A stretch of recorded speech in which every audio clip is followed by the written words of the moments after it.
Students, ये history का चौथा वीडियो है और आगे हम लोग ऋग्वैदिक काल देख रहे थे। इसमें और भी महत्वपूर्ण तथ्यों को देखते हैं और आप इसका उत्तर करने का प्रयास करें। और चूँकि ऑप्शन से बहुत हद तक क्लियर भी हो जाता है और आपको आसानी है याद करने में। तो चलिए, वैदिक काल में किसने महिलाओं को पुरुषों के बराबर दर्जा प्राप्त था? वेदथ में या सभा में? दूसरा प्रश्न, कहां स्त्री को पुरुष की अर्धांगिनी कहा गया है? शतपथ ब्राह्मण या ऐत्रेय ब्राह्मण?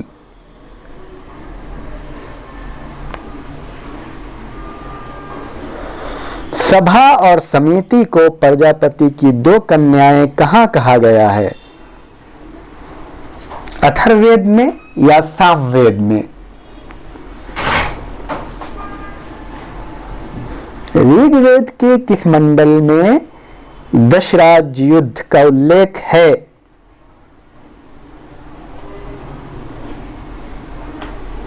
सातवें मंडल या नौवें मंडल में?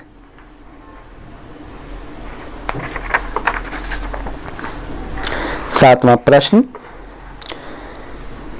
किस स्मृतिकार ने ब्राह्मण को शूद्र कन्या से विवाह करने की आज्ञा दी? मनु या नारद? नवा प्रश्न, नारद ने कितने प्रकार के दासों का उल्लेख किया? 15 या 20?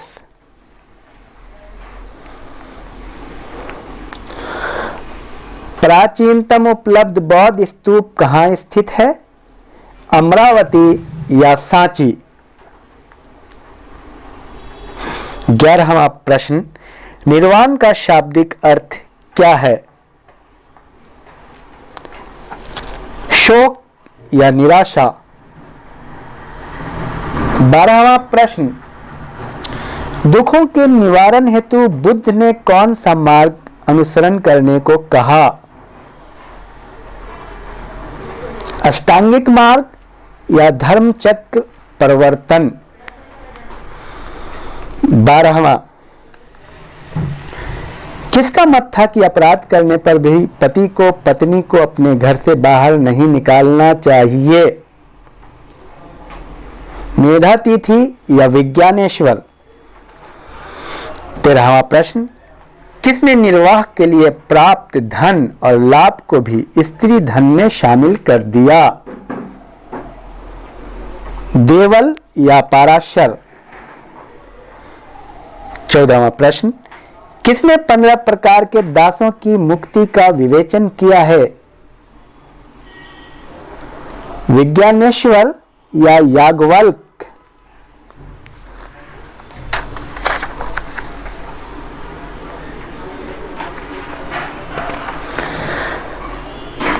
16वां प्रश्न, परगने का खजांची कौन होता था?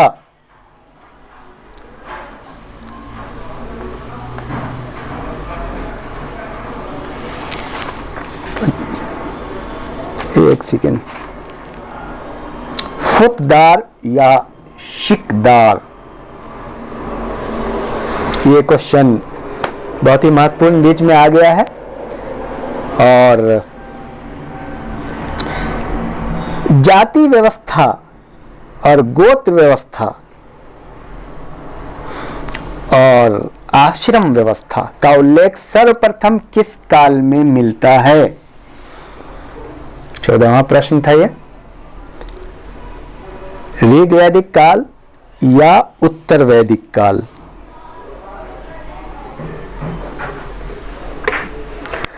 त्रिकूट, कैच और मैनाक किस काल के पर्वत श्रेणी हैं? ऋग्वैदिक काल या उत्तर वैदिक काल? उत्तर वैदिक काल के महत्वपूर्ण देवता कौन थे? प्रजापति या इंद्र?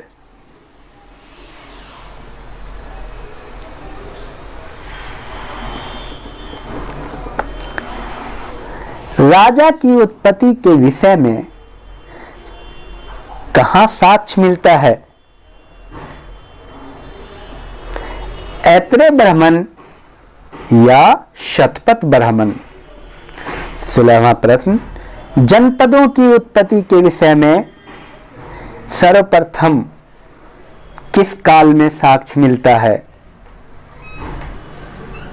उत्तर वैदिक काल या ऋग वैदिक काल? पुरुषों की पूजा का प्रचलन किस काल में हुआ? उत्तर वैदिक काल या ऋग वैदिक काल? 17वां प्रश्न,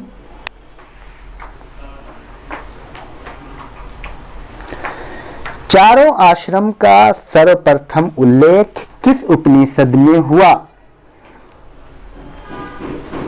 जाबालोपनिषद या मुंडकोपनिषद?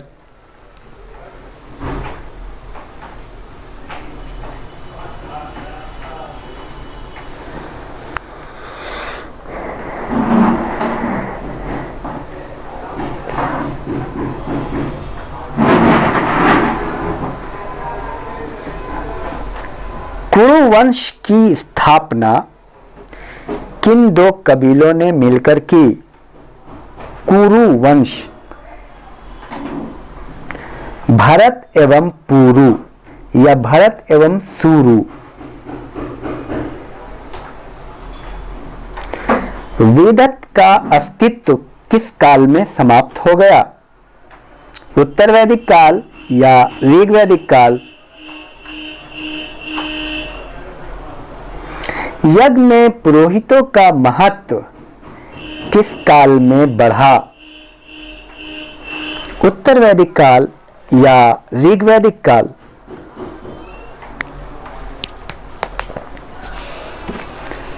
उत्तर वैदिक काल का सर्वाधिक विकसित राष्ट्र कौन सा था?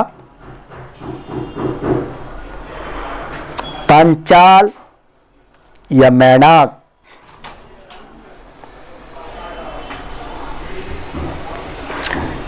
उत्तर वैदिक काल में सर्वाधिक प्रचलन में किस प्रकार के मृदभांड थे? लाल रंग के या काले रंग के?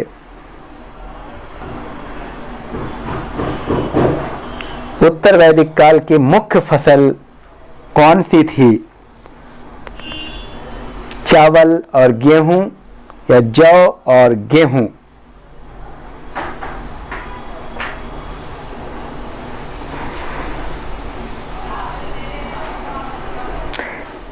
सामूहिक वाद विवाद को नरिष्ठा कहा गया किस वेद में? अथर्ववेद में या यजुर्वेद में?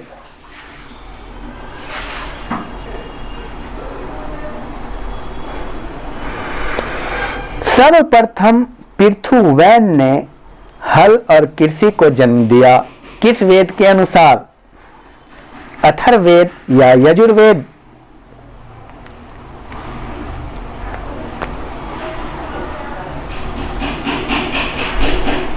सर्वप्रथम धनी व्यक्ति द्वारा प्रयुक्त क्षौम के वस्त्र का उल्लेख सर्वप्रथम किस संहिता में मिलता है?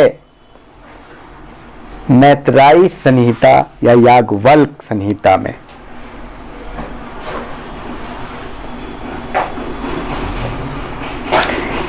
यजुर्वेद में हिरण्य किसे कहा जाता है? सोना या टिन?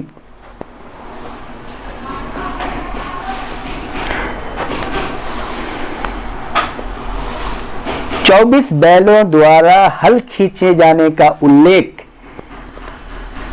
किस संहिता में मिलता है? काठक संहिता या मैत्रेयी संहिता?